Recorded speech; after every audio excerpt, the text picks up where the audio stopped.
एप्रिलला कधी कुठं पाऊस पडलेला ऐकला होता का? आज काय अवस्था आहे? काही ठिकाणी वादळ आहे, काही ठिकाणी पाऊस पडतोय, अशी अवस्था आहे. आणि त्याच्यामुळं आपल्याला काळजी घेतली पाहिजे. मी माझ्या परीनं यंदा काही लोकांनी माझ्यावर टीका टिप्पणी केली. आपण लाडकी बहिणा योजना चालू ठेवलेली आहे, त्यामध्ये सध्या आपण 1,500 रुपये देतो. परंतु ज्यावेळेस आपली परिस्थिती काळानुरूप सुधारेल त्यावेळेस पुढच्याही गोष्टी आपण त्या ठिकाणी करू.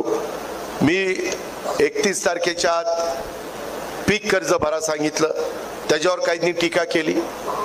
जाहीरनाम्यामध्ये जरूर सांगितलेलं होतं, पण मी माझ्या एकाही भाषणात सांगितलं नव्हतं. भाषणं म्हणजे काढून बघा, कारण मी त्याचा उल्लेख केला. सगळी सोंग करता येतात, पैशाचं सोंग करता येत नाही. विरोधक म्हणतात मग तुम्हाला घोषणा करताना आठवलं नाही का की काय करायचं काय नाही, अशी टीका होणार.